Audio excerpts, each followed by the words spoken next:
usually obtained by some process oblique inquiry of counting এটা counting করা or measurement অথবা পরিমাপ করা for searching knowledge oblique information মানে জ্ঞান অর্জনের জন্য অথবা ইনফরমেশনের জন্য একটা প্রসেসের মাধ্যমে আমরা যে পরিসংখ্যানিক কাঁচামাল নেই সেটা হলো ডাটা।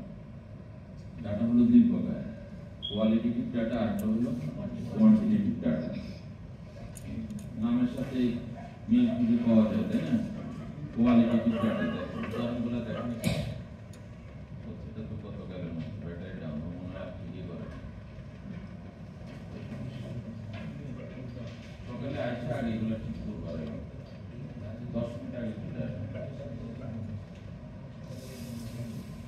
এই যে সেক্স, ইন্টেলিজেন্স, ম্যারিটাল স্ট্যাটাস দেখছেন, এগুলোকে বলে কোয়ালিটেটিভ ডাটা। তারপরে যেগুলো কোয়ান্টিটিভ ডাটা সংখ্যা দিয়ে বোঝা যাচ্ছে, income, number of children in a house hold, number of workers in a factory, ঠিক আছে? এগুলো হলো কোয়ান্টিটেটিভ ডাটা। পরীক্ষা থাকবে ট্রু অ্যান্ড ফলস থাকবে। এই ধরনের প্রশ্ন আছে। হ্যাঁ,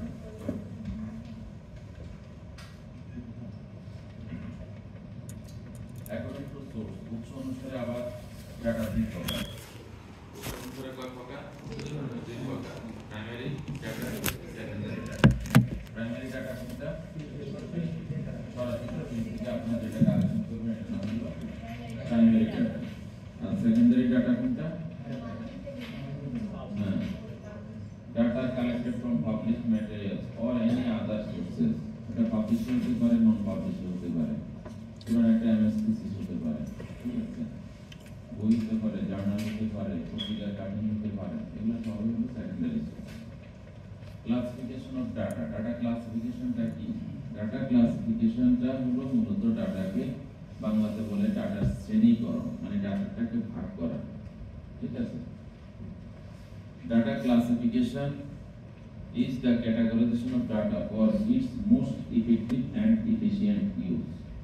ডাটার সর্বোচ্চ পরিমাণ ব্যবহার করা, ডাটাটাকে যাতে আমরা খুব সহজে ব্যবহার করতে পারি, efficient use, এই জন্য ডাটা ক্লাসিফিকেশন করা হয়।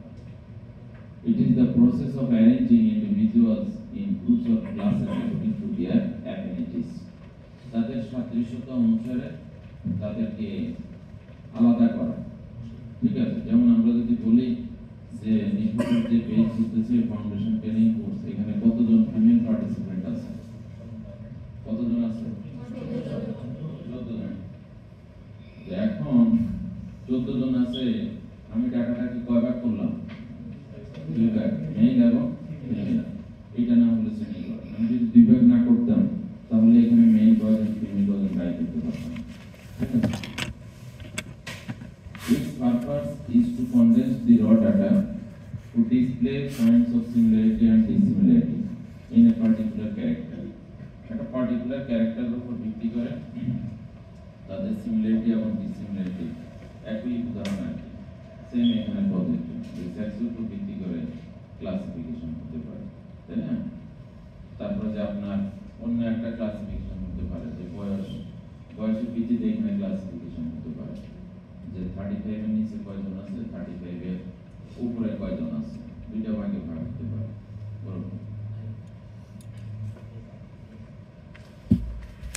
Data are classified on the basis of 4 specific characters. ডাটাকে আবার ক্লাসিফাই করা হয় বা শ্রেণীকরণ করা হয় কয়টা ক্যারেক্টার উপর ভিত্তি করে? 4টা, 4 স্পেসিফিক ক্যারেক্টার। এক নম্বর হলো geographical or area basis data. উদাহরণটা কি? Division wise population in Bangladesh in 2021। 2021 এ যে আমাদের যে কয়টা ডিভিশন আছে বাংলাদেশে, 8টা ডিভিশন আছে না? 1 2 3 4 5 6 7 8, 8টা ডিভিশনের পপুলেশন কত? তাহলে এটা এরিয়া ওয়াইজ এই পপুলেশনটাকে ভাগ করা হয়েছে, তাই না? এটা একটা ক্লাসিফিকেশন। তারপরে যা হলো যে আপনার chronological or time series data, ঠিক আছে? একটা নির্দিষ্ট interval area under rice cultivation in Bangladesh from 2004 to 2010, 2004 থেকে 2010 সালের একটা ডাটা এখানে দেওয়া আছে। এখানে 1 ইয়ার ইন্টারভ্যাল 2004 এ বাংলাদেশের রাইসের আন্ডারে এরিয়া কত ছিল 1000 একর, ঠিক আছে। 2005 এ কত, 2006 এ কত, 7 এ কত, 8 এ কত, 9 এ কত, 10 এ এসে কত। গ্রাজুয়ালি রাইসের আন্ডারে এরিয়া কি বাড়তেছে না কমতেছে? আমাদের কৃষি পরিসংখ্যানবিদ যারা আছেন, কৃষি অর্থনীতিবিদ যারা আছেন, তারা বলেন যে বাংলাদেশে ইন অ্যাভারেজ 2% ল্যান্ড চলে যাচ্ছে প্রতি বছর। কোথায় চলে যাচ্ছে? হিউম্যান সেটেলমেন্টের জন্য চলে যাচ্ছে, তাই না?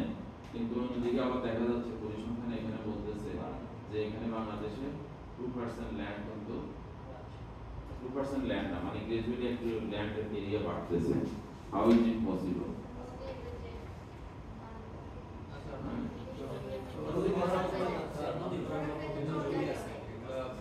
নদীগুলো ভরাট করে সেখানে কিছু হচ্ছে, চর জেগে উঠতেছে, তাই না? আর রাইসের আন্ডারে এরিয়া বাড়তেছে, রাইসের আন্ডারে প্রত্যেক জমি ব্যবহার হচ্ছে আর অন্য ক্রপের পরিমাণটা কমে যাচ্ছে। যেমন আগে, আজ থেকে আরো 20-30 বছর আগে উইন্টার সিজনে মসুর ডাল, খেসারির ডাল, সরিষা, তাই না, বিভিন্ন জিনিস গম, জব ইত্যাদি হতো। এখন কিছুই না, সবাই এখন গণহারে গোলালু লাগায়, গোলালুর পরে দাম দিয়ে। এবছর গোলালু দেখবেন সস্তা, 20 টাকা কেজি, 6 কেজি বেচে 100 টাকা। তাও আবার মাইকি বেচে বাড়িতে হাঁটি হাঁটি এলাকা, 6 কেজির দাম 100, 6 কেজির দাম 100। কত খাইবে? কয়দিন ধরে সরকার বলবে বাদে বাদে আলু খান, বাদে বাদে ফুটবল, চাপ কম, কয়দিন পরে বলবে।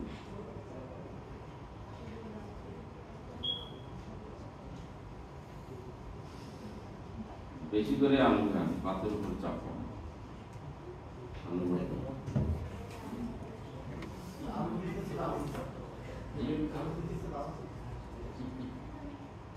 আচ্ছা শোনেন, এরপরে এখানে আসেন qualitative data, sex, intelligence, marital status, education, occupation, আর কয়েকটা উদাহরণ নিয়ে আসছি।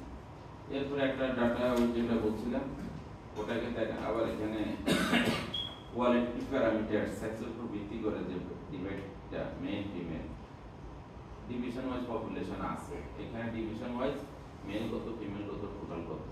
তো আগের ডাটাতে আমি শুধু ডিভিশন ওয়াইজ পপুলেশনটা দেখাইছি, আর এখানে আমার সেক্সের উপর ভিত্তি করে দেখাইছি। এটাই হলো কোয়ালিটেটিভ ডাটা ডিভাইডেশন, ঠিক আছে। এখন আমরা চলে আসি কোয়ান্টিটেটিভ ডাটার একটা উদাহরণ। ইন্ডিকেটরগুলো মনে রাখতে হবে, আর এই উদাহরণগুলো income, expenditure, import, export, height, weight, length, যেগুলো সংখ্যা তাত্ত্বিক, তাই না? কথা শুনলেই বোঝা যায়। Area, production and enterprise in Bangladesh during 2007। এটা একটা কোয়ান্টিটেটিভ ডাটার একটা উদাহরণ।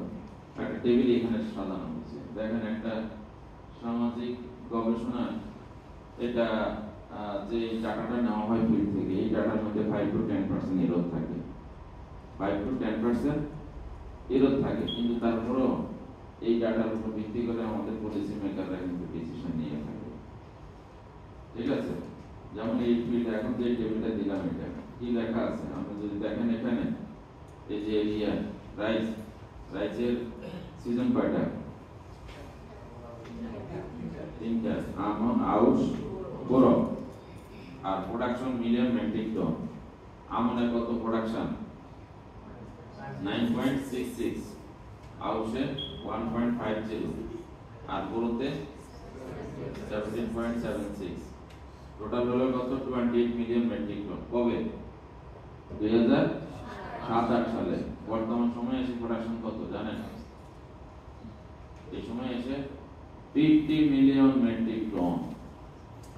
এখন জি 28 নেই, এখন 50 হয়ে গেছে, ডাবল হয়ে গেছে অলমোস্ট। এটা নিয়ে আমি টেবিলটাতে পুরো ডাটা দেখাচ্ছি, তার মানে এই নয় যে এখানে ডাটার সাথে রিলেশন না। মিনিশন হলো যে কথাটা বুঝতে যাচ্ছে যে একটা কোয়ান্টিটেটিভ ডাটা যে ডিভাইডেশনটা হয় এবং সেখানে যে গুরুত্বটা বোঝানোর জন্য, যে বাংলাদেশের এরিয়া তো সমান, কিন্তু এখানে 3 সিজনের মধ্যে প্রোডাকশনটা কোথায় বেশি হচ্ছে? বোরোতে। তাহলে আমাদের পলিসি মেকার এদের অ্যাটেনশনটা কোথায় থাকবে? বড় দানে থাকবে। কি অ্যাটেনশন নেয় ওনারা? কি অ্যাটেনশন দেয় ওনারা বলেন?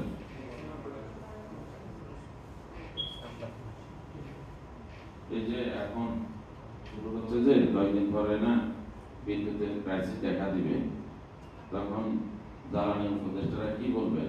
আগে জ্বালানি উপদেষ্টা ডক্টর তৌফিক ইলাহি, জ্বালানি মন্ত্রী নসরুল হামিদ আছে না, তারপরে যে কৃষি মন্ত্রী, ওনারা সাংবাদিক সম্মেলন করে কি বলতো যে এখন শহরের বাইরে কষ্ট করতে হবে, আমরা প্রতিদিন 2 ঘন্টা করে লোডশেডিং দিব। কেন? নিরবিচ্ছিন্ন বিদ্যুৎ দিবে গ্রামে। বিদ্যুৎ দিলে কি হবে? পাম্প গুলাতে পানি উঠবে, পাম্প উঠলে কি হবে? সেচ দিবে, সেচ দিলে কি হবে? আমনের বাম্পার ফলন হবে, আমনের বাম্পার ফলন হলে কি হবে? কৃষক মাথার মধ্যে তেল দিয়ে ঘুরবে, শান্তি আর রাজনীতি করবে, দোকানে দিয়ে টাকা পাবে, বুঝছেন? মানে সরকার বিরুদ্ধে কিছু বলবে না। কৃষক যতক্ষণ পর্যন্ত তার পেটে ভাত থাকে, ততক্ষণ পর্যন্ত সাধারণ মানুষ যতক্ষণ পর্যন্ত তার থাকা খাওয়ার বিষয়টা নিশ্চিত থাকে, ততক্ষণ পর্যন্ত সরকারের বিরুদ্ধে আন্দোলন করে না। ওই যে মানে একবারে যারা ঘোর রাজনীতি করে পোস্ট প্রতিষ্ঠানের জন্য, আপনারা আমার মতো সাধারণ যারা আছে আন্দোলনটাই করে না। সুতরাং এই যে সরকারের যে পলিসি লেভেলের লোকজন এটা দেখে একটা ডিসিশন নিতে পারে, ঠিক আছে? এটা একটা গুরুত্বপূর্ণ। এরপরে আসে necessity of data classification. Data ক্লাসিফিকেশনটা আমি কেন করব? To get the significance of information from a large number of data. একটা বড় ডাটা থেকে ইম্পর্টেন্ট ইনফরমেশন কোনটা সেটা গ্র্যাব করা, আঁকড়ে ধরা, তার জন্য ডাটা ক্লাসিফিকেশন দরকার। তাহলে আগে যে টেবিলটা দেখাইছি ওই টেবিলের মধ্যে সিগনিফিকেন্ট ডাটা কোনটা ছিল? বড় বড় গুরুত্ব দিচ্ছি না আমরা? এই কথা ঠিক আছে কিনা?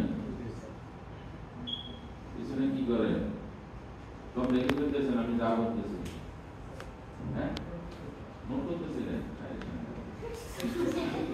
ভালো ছিল, জোরে একটা হাততালি দেন ওনার জন্য।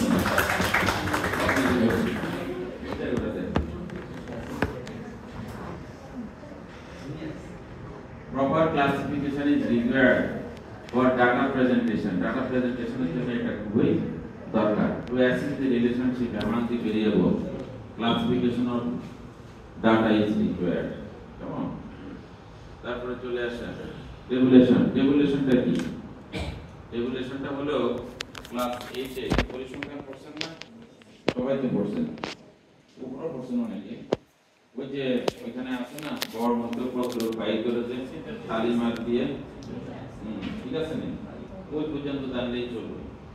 ওই ক্লাস 8 এর নলেজ এখানে কাজে লাগবে, ঠিক আছে? ক্লাস 8 এ যা পড়েছেন ওটা এখানে কাজে লাগবে। So tabulation is the process of summarizing data. Through tabulation, the facts are presented in the tabular form.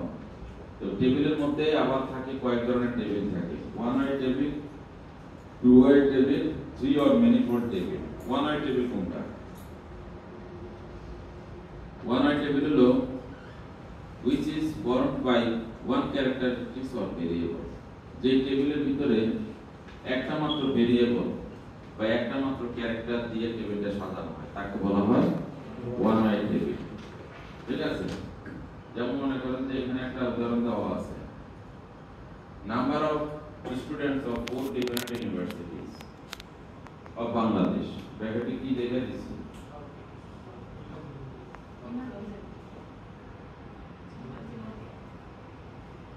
Imaginary, কাল্পনিক, ঠিক আছে? এই ছাত্ররা ঢাকা বিশ্ববিদ্যালয়ে 1000 ছাত্র, ব্রিটেন বিশ্ববিদ্যালয়ে 1000। এই যে ছাত্রছাত্রীর সংখ্যা, নাম্বার অফ স্টুডেন্টস, এটাকে বলে একটা ভেরিয়েবল। এই একটা ভেরিয়েবল দিয়ে আমি একটা টেবিল সাজাইছি, এই জন্য এটার নাম হলো ওয়ান ওয়ে টেবিল। তাহলে টু ওয়ে টেবিলটা কি? সহজভাবে বোঝা যায়, দুইটা বৈশিষ্ট্য থাকবে। কেমন? Distribution of students according to their result and sex. Result এবং সেক্সের উপর ভিত্তি করে ছাত্রছাত্রীদের ডিভাইড করা হয়েছে, ঠিক আছে? প্রথমে এদিকে চলে আসুন রেজাল্ট। যদি এখন জিপিএস সিস্টেম আমাদের সময় ছিল এরকম 5 ডিভিশন, 7 ডিভিশন, 8 ডিভিশন, 8 তো নাম্বার অফ এখানে হলো সেক্সের ভিত্তিতে ভাগ করছে মেল এবং ফিমেল তো ফার্স্ট ডিভিশন এখন কি ছেলেরা বেশি পায় না মেয়েরা বেশি পায় মেয়েরা বেশি পায় এই জন্য মেয়েদের সংখ্যা এখানে বেশি দিলাম ছেলেদের সংখ্যা কম দিয়েছে সেকেন্ড ডিভিশন ছেলেরা বেশি পায় থার্ড ডিভিশন ছেলেরা বেশি পায় আবার ফেল করে কারা বেশি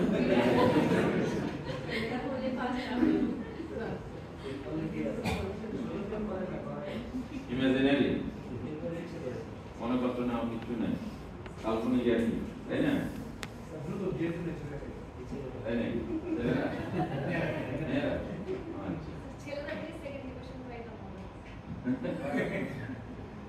আচ্ছা শুনেন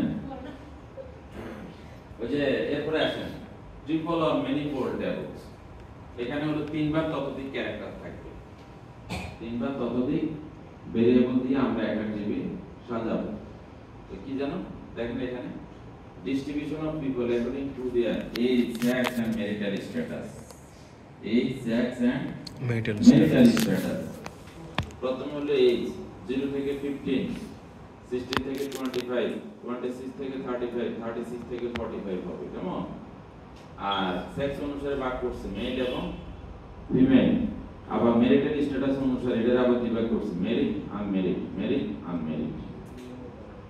ঠিক আছে কি না এখন দেখেন যে 15 বছরের নিচে কোন ছেলে বিয়ে করে সাধারণত করে না আমার গ্রামে একটা দুষ্ট ছেলে পাওয়া গেছে 15 বছরের নিচে করে ফেলছে ঠিক আছে আর মেয়েদের কিছু হয় গ্রামের মেয়েদের বাপ মা দিয়ে দেয় দিতে পারলে মনে করে যে জ্বালা শেষ বিয়ে করে আরো বেশি জ্বালা শুরু হয় অল্প বয়সী মেয়েদের বিয়ে দিয়ে আরো জ্বালা যন্ত্রণা বেশি শুরু করা লাগে পরে দেখা গেছে মেয়ের সাথে মেয়ের মাও যাই বাড়িতে থাকা লাগে এমন অবস্থা হয়ে যায় যাই হোক বিয়ের একটা মোটামুটি বয়স 16 থেকে 25 অনেকেই করে ফেলছে ছেলেদের মধ্যে মেয়েদের মধ্যে বিয়ের ভালো বয়স 25 থেকে 36 26 থেকে 35 ওই দেখেন ম্যাক্সিমাম করে ফেলছে অল্প কয়েকজন বাকি ম্যাক্সিমাম করে ফেলছে বিয়ের হলো ম্যাক্সিমাম বয়স আর কোনো বয়স নাই ঠিক আছে এই যে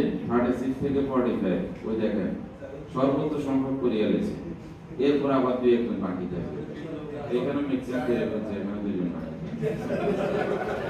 না না ওর বিয়ে সামনে ঠিক আছে এরকম আসেনি আপনাদের মধ্যে আসেনি করে হ্যাঁ সামনে দুইজন ও আচ্ছা দুইজন আছে আপনাদের নাকি আপনারা শুরু করে দেন দেখা দেখি শুরু করে দেন আছে আমাদের ওইখানে ডাক্তারদের কোর্স চলতেছে দুইটা বেশ আসছে বুঝছেন একটু লাইন লাগান কালচারাল প্রোগ্রামে হাত তালি দিবেন যেটা পছন্দ হয় ওটা গান গান গাইলে যদি হাত তালি দিবেন এর আগে আমাদের এখানে কোর্স চলতেছিল ইঞ্জিনিয়ারদের কোর্স আর ডাক্তারদের কোর্স এক ডাক্তার ম্যাডাম আছে এদিকে গান গায় একটার পরে দুইটার পরে তিনটা গান গাইতেছে আমাদের আবার এই দর্শক খুব কম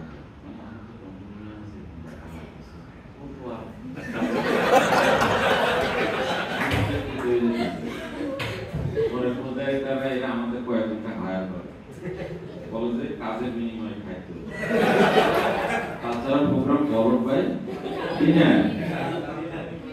বুঝছেন এই জন্য এইভাবে যখন হায়ার করে তখন মাঝে মধ্যে আসিয়ে আসার পরে দেখতে আমরা 8 হলাম দর্শক আর তেমন দেখেছি পিছনে ইঞ্জিনিয়াররা বসে রয়েছে ডাক্তারও আছে এখন দেখা গেছে যে ওই ম্যাডাম যখন গান গায় গান গাওয়ার পরে সবাই জোরে হাততালি ওয়ান মোর শুরু করে দিচ্ছে আমার কয়েকদিন পরে না ঘটনা জানি যে ওই ম্যাডাম ওই যে ডাক্তার ম্যাডাম আর ইঞ্জিনিয়ার চাইতে ওই যে নীলাচলে চলে যায় ওই আম গাছ চলে চলে যায় ওই সৌদি হোটেলে চলে যায় বিভিন্ন জায়গা ফেরা দুইজন চলে যেতে আছে হ্যাঁ এটা পরে সিচুয়েশন তো খুবই খারাপ পরে চিন্তা করলাম যে কি করা যায় পরে দুই কোর্সের একটা দুইজন অভিভাবক সাইডে গেল আর যে কোর্সের একটা আমরা দায়িত্ব দিলাম যে আপনারা কথা বলেন সরাসরি আমাদের সাথে ওনারা মেচিউর ওনারা বাইরে বা বিভিন্ন জায়গাতে এইভাবে ঘোরাঘুরি করার দরকার নাই যদি পছন্দ হয় তাহলে আমরা বিয়ে শুরু করে দিই তারপরে যে মোটামুটি দুজনেরই জিজ্ঞেস করলো দুজনেরই পছন্দ করে ফেলছে মানে বিয়ে করতে রাজি, এখন প্রস্তাব কে কার কাছে নিয়ে যাবে? আমাদের দেশের প্রেক্ষাপটে ছেলের বাপ তো আগে প্রস্তাব নিয়ে যেতে হয়। তো এখন দেখা গেছে যে ছেলেদের যে কোর্স, ওই কোর্সের কোর্স ডাইরেক্টর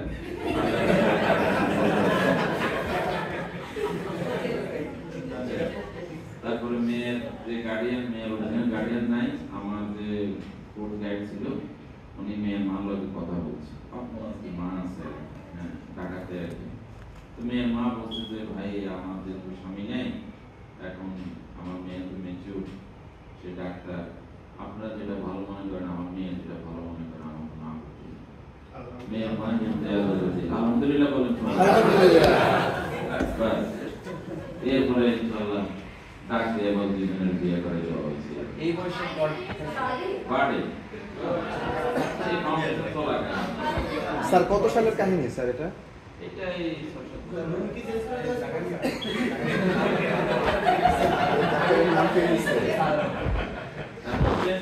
না করলে তাই না, বিয়ে যদি করাই দিচ্ছি এটা হলো বড় কথা। স্যার ইঞ্জিনিয়ারদের কোর্স তো 2 মাসেরই হয় না? হ্যাঁ 2 মাসের ছিল আর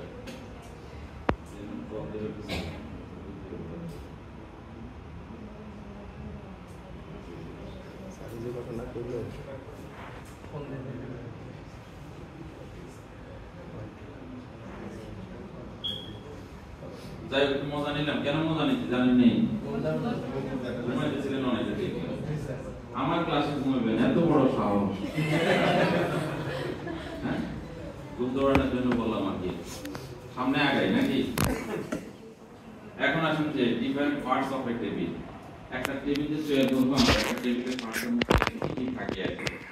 প্রথমে একটা টাইটেল থাকবে, এটা টেবিলের উপর অংশ থাকবে, স্টাফ হেড থাকবে, নিচে স্টাফ এন্ড স্টার, নিচে ক্যাপশন হেড থাকবে, বডি থাকবে। বডি হলো মূল ডাটাটা, যেটা আর কি কন্টেন্ট, যে ডাটা অফ ক্লাসিফাইড ফর্ম।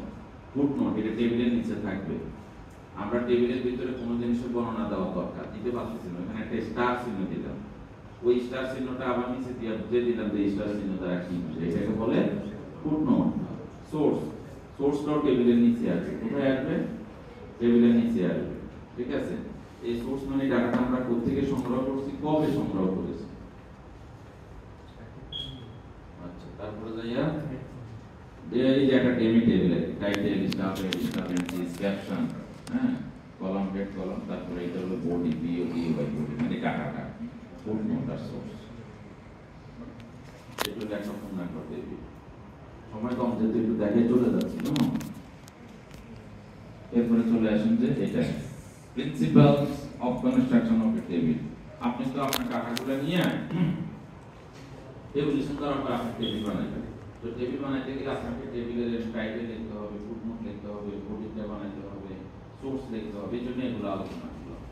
এখন যে টেবিলের যে একটা টাইটেল বানাবেন, আপনি টাইটেলটা তো আপনি নিজে নিজে বানাবেন। আপনার টাইটেলটা সঠিক হলো কিনা কিভাবে বুঝবেন?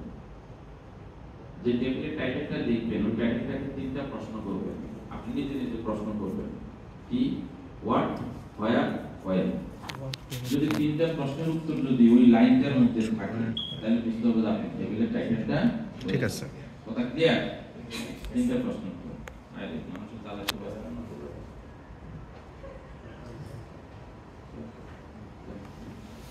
আমরা চাকরির কথা বলে কিনা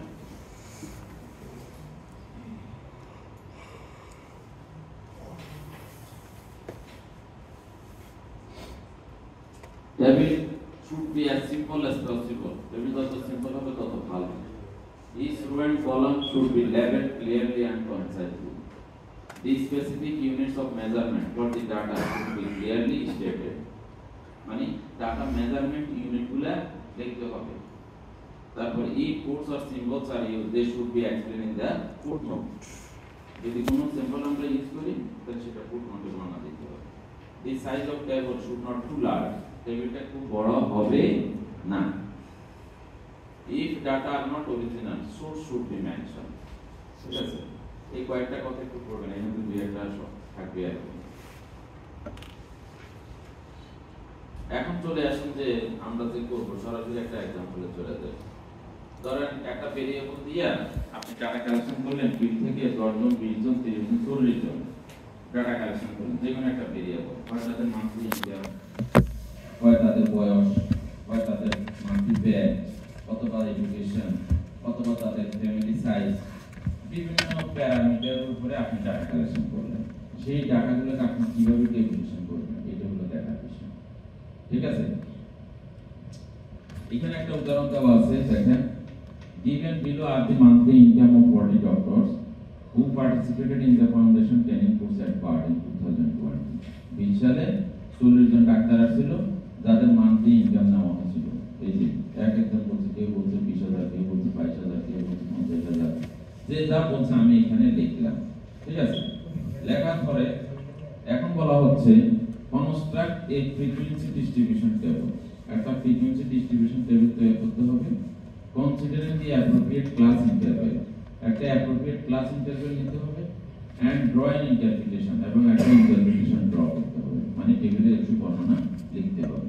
ঠিক আছে, এই কাজটা করার সময় এই একটা ভেরিয়েবল দিয়ে আমি আলোচনা করে দিব, আপনারা আপনাদের রিসার্চে যত ভেরিয়েবল আছে সবগুলো দিয়ে আপনারা কাজটা করবেন।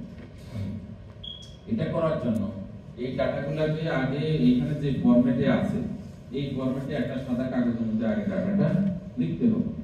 লেখার পরে এই ডাটার মধ্যে লোয়েস্ট ভ্যালু কত আর হাইয়েস্ট ভ্যালু কত এই দুটো বাইর করতে হবে। এখানে দেখেন তো টেবিলে লোয়েস্ট ভ্যালুটা কত আছে, 20। Very good. হাইয়েস্ট ভ্যালু কত, 69। Very good. এরপরে দুটোটা ডিফারেন্স বাইর করতে হবে। ডিফারেন্সটা কত, 49। 49 কে রাউন্ড ফিগার ধরি তাহলে কত হবে, 50।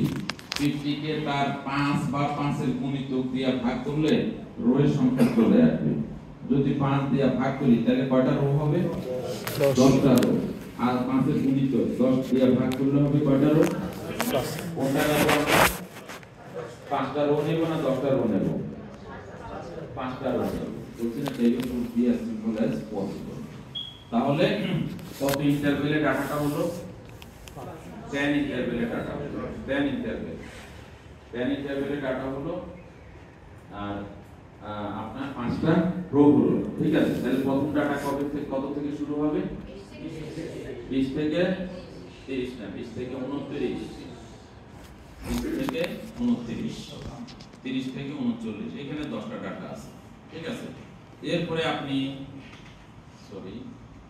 এখানে 20 থেকে 29 একটু গোনা দেন এখানে বা কাটেন, এইভাবে কাটেন, কাইটা দেখেন যে কয়টা ডাটা আছে, ফ্রিকোয়েন্সি কত এটা বাইর করে। 20 থেকে 29 এর মধ্যে কয়টা ডাটা আছে,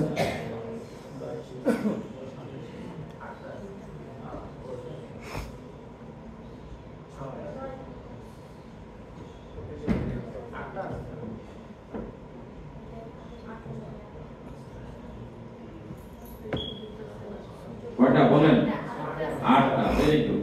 ঠিক আছে, তাহলে 8টা এখানে দেখেন যে ফ্রিকোয়েন্সিতে আমি সেটা 8 লিখেছি। এখানে হলো কালিমাত 1 2 3 4 5 হলো, তারপরে আবার 6 7 8 দিয়ে এখানে হলো আমার ফ্রিকোয়েন্সিটা হলো 8। অনুরূপ ভাবে দ্বিতীয় সারির জন্য ফ্রিকোয়েন্সি 16, তৃতীয় সারির জন্য 8, চতুর্থ সারির জন্য 3। কি কথা ঠিক আছে কিনা, +3 এইভাবে আসছে। তো এখন এটাই আমি যদি টেবিলের টাইটেলটা যদি বানাই, আমি এখানে র ফর্মে নিয়ে আসছি, তাহলে এখানে টেবিলের টাইটেলটা কি হবে, টেবিলের টাইটেলটা বলেন, যে কোনো একজন বলেন। Monthly income of what, where, when. Monthly income of 40 doctors. হ্যাঁ, মান্থলি ইনকাম বললেই হবে, মান্থলি ইনকাম মানে পাবেন। Monthly income of 40 doctors who participated in the foundation training course at BART in 2020. এই তো টাইটেল হয়ে গেল। তারপরে এখানে হলো যে সিরিয়াল নাম্বার, এখানে হবে যে মান্থলি ইনকাম, এটা তখন এটা মান্থলি ইনকাম দিবে, আর এটা লাগবে না, এখানে হবে নাম্বার অফ ডক্টর দেখতে হবে। তাহলে আমার একটা টেবিল হয়ে গেল। এখানে টেবিল হওয়ার পরে এখন আপনি টেবিলের বর্ণনাটা দেবেন, ইন্টারপ্রিটেশন। ইন্টারপ্রিটেশনটা কি দিবেন, এই টেবিলের মধ্যে যে ফ্রিকোয়েন্সি যেখানে বেশি আছে, কোথায় আছে, শুনো, হাইয়েস্ট ফ্রিকোয়েন্সিটা উঠাইতে হবে আর লোয়েস্ট ফ্রিকোয়েন্সিটা উঠাইতে হবে। এই দুইটা জিনিসের কথা মিনিমাম উল্লেখ করতে হবে। কিন্তু আপনি যদি একটু বেশি বর্ণনা দিতে চান হাইস্ট ফ্রিকোয়েন্সি বলার পরে ইমিডিয়েট হাইস্ট, তারপরে হলো লোয়েস্ট। কি কথা ঠিক আছে কিনা? হাইস্ট, ইমিডিয়েট হাইস্ট, তারপরে লোয়েস্ট, এইভাবে দিতে হবে। এই যে এখানে the monthly income of 40 doctors, maximum doctors মানে 16 জন was 30 to 39,000 টাকা and minimum number of doctors was 60 to 69,000 টাকা। এই তো হয়ে গেছে টেবিলের বর্ণনা। আমরা টেবিল তৈরি করলাম, টেবিলের বর্ণনা দিলাম, আমার কাজ শেষ। তাই টেবিলে আমরা ডাটাটা প্রেজেন্টেশন করে দিলাম। কিন্তু আমাদের আরেকটা বিষয় রয়ে গেছে যে টেবিলের প্রেজেন্টেশন না, গ্রাফিক্যাল প্রেজেন্টেশন। গ্রাফিক্যাল প্রেজেন্টেশনটা কেন? Graphical presentation is more attractive, appealing, and simple than tabular presentation. Graphical presentation টা অনেক ভালো, ঠিক আছে? এই জন্য আমরা ডিফারেন্ট গ্রাফ ইউজ করব। এখন গ্রাফিক্যাল প্রেজেন্টেশনের মধ্যে কি কি আছে বলেন তো? কি কি আমরা ইউজ করি সাধারণত? Pie chart, line diagram, histogram, ogive, তাই না? স্ক্যাটার ডায়াগ্রাম, বিভিন্নটা আছে আমাদের। এখন আমরা যে কোন ডায়াগ্রামটা কোন ক্ষেত্রে ব্যবহার করব এগুলো আমাদের একটু জানা দরকার। কোন ডায়াগ্রামটা কোথায় আমরা ইউজ করব এটা একটু আমাদের জানা দরকার আছে কিনা বলেন। জি স্যার। প্রথমে হলো বার ডায়াগ্রাম। বার ডায়াগ্রাম হলো ধরেন এটা একটা ডাটা টেবিল আছে, এই টেবিলের মধ্যে আমরা ডাটাগুলোকে বিভিন্ন শ্রেণীতে ভাগ করছি না? এটা একটা শ্রেণী, এটা একটা শ্রেণী, এটা একটা শ্রেণী, এই শ্রেণীতে 40 জন, এইভাবে একটা টেবিল আছে, আছে কিনা বলেন। জি স্যার। বার ডায়াগ্রাম হলো যে ডাটাগুলোকে আপনি শ্রেণীকরণ করা হয় মানে ক্লাসিফাইড করা হয়, ওই ডাটাগুলোকে আপনি বার মানে আপনি টেবিলে না রেখে বার ডায়াগ্রামে নিয়ে নিতে পারেন। দেখেন এটা একটা টেবিল আছে, এটাকে আমি বার ডায়াগ্রামে নিয়ে নিচ্ছি। দেখেন আমি বলেন আগের টেবিলটা সুন্দর দেখতে না এটা সুন্দর? এটা সুন্দর sir. Bar diagram showing the distribution of people according to age, means the age in the year in the number of persons, তাই না? ঠিক আছে কিনা বলেন? তাই সুতরাং এখন হ্যাঁ মানে এজ কত, এজটা এখানে কত আর এখানে নাম্বার কোন এজে কতজন আছে এটা চলে আসছে। তো বার ডায়াগ্রাম গেল, এরপরে চলে আসলো পাই চার্ট। পাই চার্ট কখন ইউজ করবেন? যে এই সমস্ত ডাটাগুলোকে একটা টেবিলের মধ্যে যে ডাটা আছে এই ডাটা সবগুলোকে আপনি 100% এ কনভার্ট করতে পারেন। যে সমস্ত ডাটাগুলোকে 100% এ কনভার্ট করা যায় সেই ক্ষেত্রে ওই ডাটাগুলোকে আমরা পাই চার্টে নিয়ে আসব, ঠিক আছে? যেমন এখানে মনে করেন যে এখানে আছে কি এটা division wise distribution of people in Bangladesh 2021 এ আমাদের এই জনগণ ছিল ডিভিশন আর হলো জনগণ।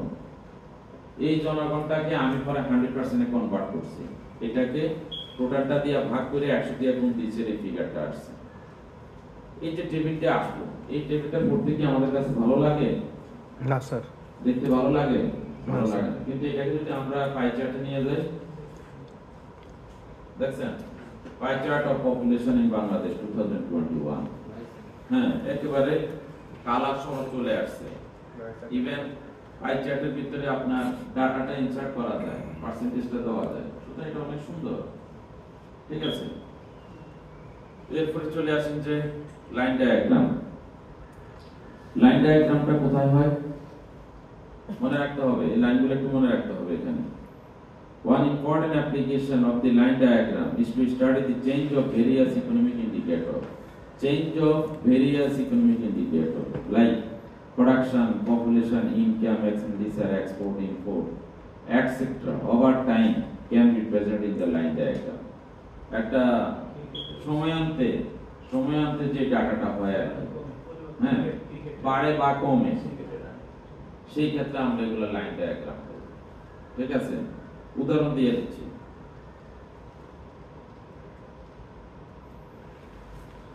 Food grain production and requirement in 1971 to 2005, 1971 to 2005, 5 years interval এ ডাটাটা আছে। কত ইয়ার? 5 ইয়ার। দেখেন এখানে 1971 to 1972 এই 1971 to 1975, 1975 to 1980, এরপর 85, 5 ইয়ার্স ইন্টারভ্যালে ডাটাটা আছে। এবং এখানে আছে ফুড গ্রেড রিকোয়ারমেন্ট, আমাদের কি পরিমাণ প্রয়োজন, এখানে হলো টোটাল প্রোডাকশন, আমাদের কি পরিমাণ প্রোডাকশন হচ্ছে, এটা একটা বড় টেবিল আকারে আছে। আমি সংখ্যাটা পড়তো আমার কাছে তখন হিবিজিবি লাগতে আছে, তাই না? তো এই টেবিল যে পড়তে যেতে হিবিজিবি লাগে, তাই না? আমি এই টেবিলটা না রাইখে যদি আমি এটা গ্রাফে নিয়ে যাই, লাইন ডায়াগ্রামে নিয়ে যাই, তাহলে কেমন দাঁড়ায় দেখেন। এখন এখানে দুটো কালার আছে, একটা কালার কি বোঝাচ্ছে,